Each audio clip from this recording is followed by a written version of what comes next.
Сегодня я раскрою вам грандиозные секреты самых скрытных и опасных истребителей США. От самого быстрого самолета в мире до использования инопланетных технологий Голливуда в создании секретных разведчиков. А что же будет в финале? Что-то такое, чего вы точно не ожидаете. Готовы ли вы перейти границу реальности и взглянуть на тайны американских воздушных сил под другим углом? Пригласительный билет в мир невидимых истребителей ждет вас прямо здесь и сейчас. Давайте вместе окунемся в этот захватывающий мир. Зона 51. Вам что-то говорит это название? А если пофантазировать? Нет, это не исправительное учреждение и не зараженный участок Земли. Это то место, где испытывают самые секретные военные самолеты для армии Соединенных Штатов.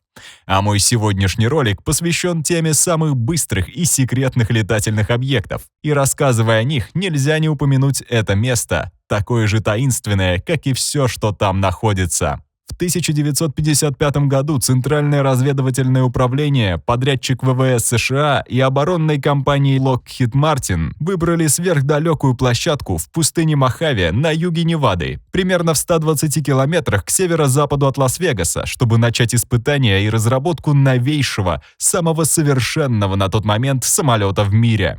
На протяжении десятилетий испытательный полигон в Неваде, более известный как Зона 51, не появлялся ни на одной общедоступной карте, и правительство США даже не признавало его существование. Благодаря железным мерам безопасности, окружающим объект, и экспериментальному характеру испытываемого там черного самолета, слухи о неопознанных летающих объектах, захваченных инопланетянах и другой таинственной деятельности циркулировали по Зоне 51 с 50-х годов. Но даже если никакие НЛО инопланетного производства никогда не поднимались в небо над Солончаковой равниной, известной как Грум-Лейк, теперь мы знаем во многом благодаря рассекреченным документам ЦРУ, что там был разработан и испытан ряд очень сложных, в высшей степени необычных самолетов. От самолетов-разведчиков Ю-2 эпохи Холодной войны до чисто экспериментального корабля 1990-х годов, вдохновленного звездным путем. Запомните это название, оно нам понадобится чуть позже в этом видео. Ну а теперь окунемся в тайны, расположенные там. Запущенный в 1957 году проект Окскард выпустил два самых быстро летающих самолета в истории США. Одноместный Архангел-12 и двухместный CR-71 Blackbird. А-12 имел два реактивных двигателя, длинный фюзеляж и характерный внешний вид «Кобры». Первый законченный самолет А-12 прибыл в Зону 51 в феврале 1962 года, после того, как его разработали на заводе-изготовителя и перевезли в Неваду в специально сконструированном трейлере, стоимость которого в нынешних ценах более $800 тысяч. Чтобы сохранить существование А-12 в секрете, ЦРУ проинформировала главу Федерального управления гражданской авиации, который проследил, чтобы авиадиспетчерам было приказано представлять только письменные отчеты о необычно быстрых и высоколетящих самолетах и не упоминать о таких наблюдениях по радио. Тем не менее, сообщения о наблюдениях НЛО в районе Зоны 51 достигли новых высот в середине 60-х годов. История сверхсекретной военной базы Америки без цензуры началась сразу после того, как А-12 совершил свой первый полет над Зоной 51 в апреле 1962 года.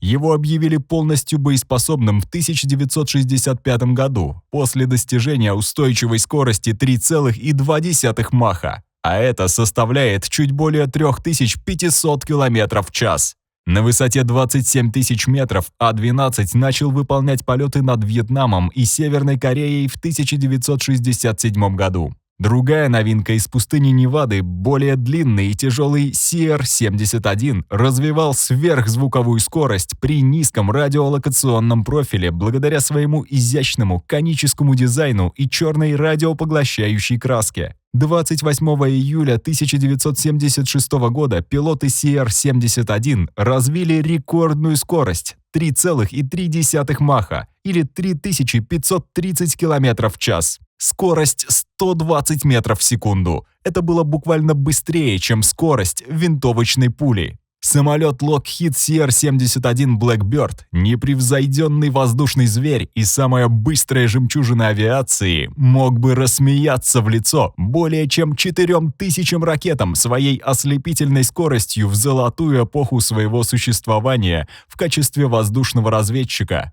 Этот колосс сделал бесполезным самые сложные ракеты класса «Земля-воздух» и элитные истребители. Итак, когда военно-воздушные силы решили вывести из эксплуатации это очень дорогое технологическое чудо в конце 1980-х, миру оставалось только гадать. Наверное, у Соединенных Штатов в арсенале должно было быть что-то еще более впечатляющее. В секретных коридорах Пентагона шептались о наследнике трона Blackbird, но теперь, десятилетия спустя, факты и вымысел переплелись в лабиринте засекреченных теорий и программ, реальных или воображаемых, включая те, которые все еще могут скрываться в тени. Выведенный из эксплуатации в 1990 году, после более чем 3 десятилетий службы, CR-71 остается самым быстрым самолетом в мире. Среди перешептываний и слухов ходили разговоры о новом проекте «Аврора» — гиперзвуковом треугольном самолете, взятом из недр научной фантастики, который был братом проекта Lockheed Martin CR-71. Началась новая эра гонки гиперзвуковых вооружений. Сведения о проекте «Аврора» находят отклик в авиационных кругах с 1980-х годов. Однако свидетельства существования этого загадочного треугольного летательного аппарата неуловимы, как ветер. CR-91 «Аврора», если он когда-либо существовал, был задуман в ответ на стратегическую потребность в воздушной разведке, что свидетельствует о неустанном стремлении к технологическому превосходству в мире, где секреты играют решающую роль. Несмотря на появление спутников, потребность в воздушной разведке никогда не угасала, как и легенда о CR-71, которая даже ненадолго воскресла в 1990-х годах. Распространенным мнением было, что ВВС не позволят CR-71 погибнуть, не подготовив достойного преемника, прогревающего свои двигатели в каком-нибудь секретном месте. Тем не менее, нет никаких конкретных доказательств, подтверждающих существование CR-91 «Аврора». Хотя он был предметом спекуляций и теорий заговора, отсутствие материальных доказательств и официальной информации наводит на мысль, что это может быть скорее мифом или легендой в сфере военной авиации. Если бы CR-91 «Аврора» существовал, ожидается, что он развивал бы скорость, превышающую 5 махов, что позволило бы ему выполнять разведывательные задачи на чрезвычайно высоких скоростях, затрудняя его обнаружение и отслеживание системами ПВО противника. CR-91 «Аврора», если бы он был разработан, вероятно, включал бы в себя передовые технологии, такие как композитные материалы, устойчивые к высоким температурам, инновационные двигательные системы для достижения гиперзвуковых скоростей и стелс-технологии для уменьшения его заметности для радаров противника. Тем не менее, слухи о нем сохраняются из-за увлечения общественности секретными и передовыми военными технологиями. История «Авроры» отлично вписывается в культуру секретных программ Пентагона и таинственность, окружающую такие проекты, как «Зона-51», поддерживая легенду живой в народном воображении. Во время войны во Вьетнаме ракеты класса «Земля-воздух» с радиолокационным наведением начали наносить все более серьезный урон американским самолетам. В результате этих потерь местные проектировщики начали искать способ сделать самолет невидимым для радаров. Разработка F-117 началась как сверхсекретный черный проект в компании Lockheed. Модели нового самолета в 1975 году дали название «Безнадежный алмаз» из-за его странной формы. Компания построила 2 испытательных образца, чтобы проверить свойства конструкции, не поддающиеся воздействию радаров. Меньшие по размеру, чем F-117 самолеты, выполняли ночные испытательные миссии над пустыней Невада 2 года. Используя систему дистанционного управления от другого самолета F-16, они решили проблемы нестабильности и были невидимы для радаров. Довольные результатами программы, военно-воздушные силы США заключили контракт с компанией Lockheed на проектирование и производство полноразмерного самолета-невидимки.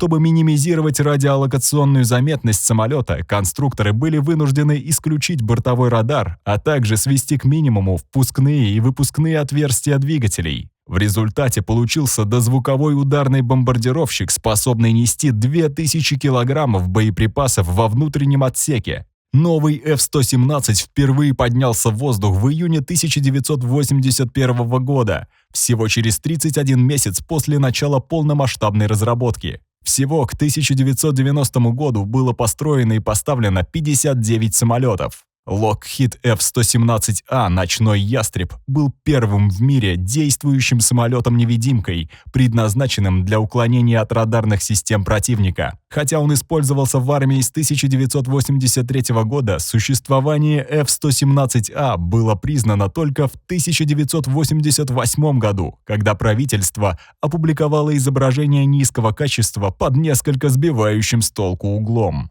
Полностью он был представлен общественности в 1990 году. Первым военным конфликтом для него была операция «Щит пустыни». Самолет оставался на вооружении до официального списания в 2008 году. Ну вот мы и добрались, как я и обещал, до фильма «Звездный путь». Когда 1980-е годы подходили к концу, американские военные объявили контракт на новый усовершенствованный тактический истребитель, цель которого превзойти F-117. За победу боролись Lockheed, Northrop и McDonnell Douglas. Последняя в партнерстве с Boeing выиграла этот тендер. Это получилось благодаря тому, что им удалось переманить ведущего инженера-разработчика из Lockheed для управления их подразделением. Будучи частной фирмой, McDonnell Douglas приходилось более строго относиться к деньгам. Одним из таких решений стало внедрение революционно новой технологии, в которой были использованы последние достижения компьютерной графики 3D. Это позволило создавать быстрые прототипы. Они могли программировать и тестировать виртуальные модели вместо их физического создания. Через 4 года после начала программы была создана первая и единственная версия «Хищная птица» в рамках проекта «В зоне 51». Самолет-исследователь, никогда не предназначавшийся для производства, YF-118G «Хищная птица», был назван за сходство с линейным крейсером, использовавшимся в фильме «Звездный путь 3. В поисках Спока». Его целью было тестирование различных авиационных технологий и способов сделать самолеты менее заметными для глаз и обнаруживаемыми радарами. «Хищная птица», весившая 33 тысячи килограммов и имевшая высоту 2 метра 70 сантиметров, также была 13 метров в длину и имела опущенные закрылки длиной 7 метров. Этот самолет приводился в движение двигателем, который обеспечивал ему тягу в 1450 килограммов и максимальную скорость в 480 километров в час. Цветовая гамма, состоящая из нескольких оттенков серого, помогала уменьшить визуальное впечатление. Еще до испытаний были опасения, что похожий на инопланетный прототип даже не сможет летать. Один из летчиков-испытателей проиллюстрировал свои опасения, сложив лист бумаги в точном соответствии с размерами будущего самолета и подбросил его в воздух. Его бумажная модель перевернулась на спину из-за загнутых крыльев. «Хищная птица» впервые вылетела из зоны 51 в 1996 году. Она совершила 38 полетов, прежде чем программа была завершена в 1999 году. Несколько лет спустя проект был рассекречен, и Боинг передал самолет в дар Национальному музею военно-воздушных сил, хотя продолжал скрывать многие из самых загадочных характеристик самолета. В конечном итоге «Хищная птица» стала триумфом, представив собой качественный скачок вперед в технологии скрытности, которая позже была включена во многие будущие проекты Боинга.